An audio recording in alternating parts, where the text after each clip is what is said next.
Assalamualaikum warahmatullahi wabarakatuh. Nama saya Farhan Firdansa. Saya akan menjelaskan apa itu hak asasi manusia. Ini adalah kata Munir. Aku harus tenang walaupun takut-takut. Untuk membuat semua orang tidak takut, normal, sebagai orang ya pasti ada takut. Nggak ada orang yang nggak punya rasa takut.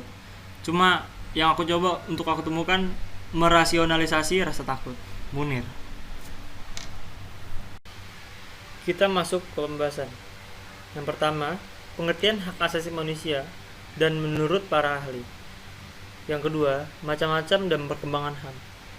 Yang ketiga, sejarah dan kasus pelanggaran HAM di Indonesia. Yang keempat, hukum-hukum tentang HAM. Kita masuk ke pembahasan yang pertama, pengertian hak asasi manusia dan menurut para ahli.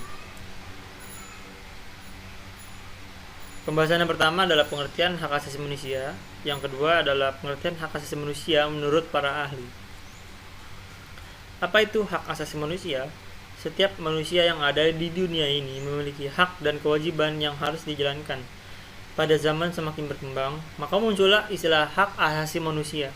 Pengertian HAM dapat dibagi menjadi hak asasi dan manusia. Hak adalah kepunyaan atau kepemilikan. Untuk asasi sendiri memiliki arti hal yang mendasar. Jadi hak asasi manusia adalah hal yang mendasar utama dan harus dimiliki oleh manusia. HAM menurut John Locke, hak asasi manusia adalah hak yang harus langsung diberikan Tuhan kepada manusia sebagai hak yang kodrat. Oleh sebab itu, tidak ada kekuatan di dunia ini yang bisa mencabutnya. HAM memiliki sifat yang mendasar dan suci. HAM menurut John Matterson. John Matterson adalah anggota komisi HAM di PBB. Menurutnya, HAM adalah hak-hak yang ada pada setiap manusia yang tanpanya manusia mustahil hidup sebagai manusia. HAM menurut Miriam Budiarjo. HAM adalah hak yang dimiliki setiap orang sejak lahir di dunia.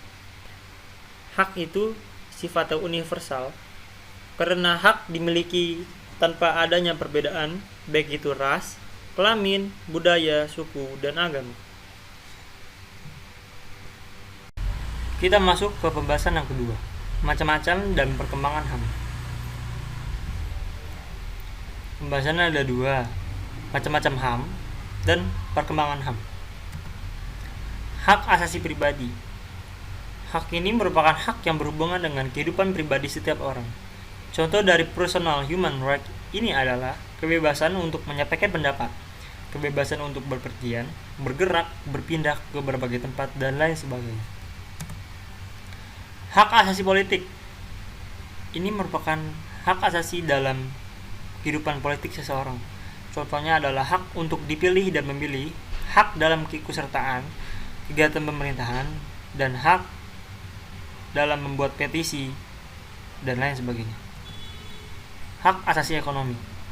Hak ini menyangkut hak individu dalam hal perekonomian.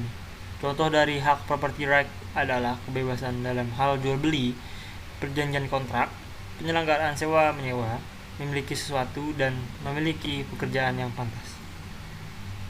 Hak asasi peradilan. Hak dalam memperoleh perlakuan sama dalam tata cara pengadilan. Contohnya adalah hak untuk mendapatkan pembelaan hukum, hak untuk mendapatkan perlakuan pemeriksaan, penyelidikan, penangkapan, penggeledahan, dan penyelidikan di muka umum. Perkembangan pemikiran HAM. Capaian penting dalam sejarah peradaban manusia adalah hak asasi manusia atau HAM. Sebagai sebuah teori dan praktik, rezim HAM yang diakui secara internasional saat ini tidak berdiri di ruang hampa, alih-alih mewujudkan secara langsung dan utuh seperti yang kita lihat sekarang. HAM merupakan wacana yang terus mengalami evolusi pemikiran sesuai konteks ideologi, sosial, politik, ekonomi, dan budaya dunia. Kita masuk ke pembahasan yang ketiga, sejarah dan kasus pelanggaran HAM di Indonesia. Pembahasan di sini ada 4, yaitu Orde Lama, Orde Baru, Reformasi, dan kasus pelanggaran HAM. Sejarah HAM di Indonesia pada masa Orde Lama. Perjuangan HAM pada masa ini dilakukan saat sidang BPU PKI, di mana dua tokoh pada saat itu yaitu Muhammad Hatta dan Muhammad Sukiman membela HAM agar masuk dalam pembentukan UUD 1945. Namun pada akhirnya hanya sebagian saja penjabaran terkait HAM di UUD 1945. Penjabaran lengkapnya baru akan ada di Konstitusi RIS dan UU DS 1950. Sejarah HAM di Indonesia pada masa Orde Baru. Pada masa ini, HAM dianggap sebagai pemilikan ala Barat yang penerapannya perlu dibatasi. Akibatnya, meskipun pada 1993 ada lembaga Komnas HAM, kinerjanya dalam penegakan HAM di Indonesia tidak bisa bekerja dengan baik akibat adanya pengaruh politik.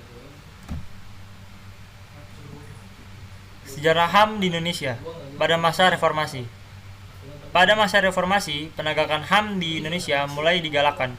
Ini bisa dilihat dari dokumen-dokumen baru yang berisi tentang HAM sebagai bentuk penyempurnaan terhadap dokumen yang lebih lama. Misalnya adanya amandemen UUD 1945, berbagai pasal di bawahnya yang diamandemen. Selain itu juga ada berbagai ketetapan pemerintah yang menjelaskan tentang HAM. Kasus pelanggaran HAM di Indonesia. Meskipun pengertian HAM sudah dijabarkan sedemikian rupa, namun pelaksanaannya masih banyak pelanggaran. Begitu pula dengan di Indonesia sendiri memiliki berbagai kasus pelanggaran HAM. Contoh kasus pelanggaran HAM di Indonesia adalah peristiwa pembantaian Rawagede tahun 1945, tragedi pembantaian massal PKI tahun 1965 sampai 1966, peristiwa Tanjung Priok tahun 1984, peristiwa Santa Cruz pada tahun 1991, dan masih banyak lagi. Kita masuk ke pembahasan yang keempat, yaitu hukum-hukum tentang HAM. Pasal 28A mengatur tentang hak hidup. Pasal ini mengatur tentang setiap orang berhak untuk mempertahankan untuk hidup dan kehidupannya.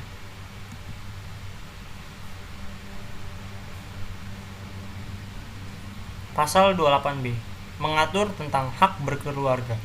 Pasal 28A ayat 1, setiap orang berhak untuk membentuk keluarga dan melanjutkan keturunan lewat perkawinan yang sah.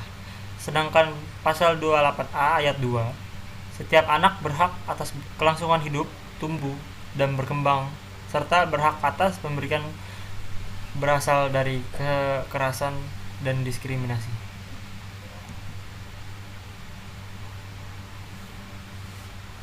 Pasal 28C mengatur tentang hak memperoleh pendidikan.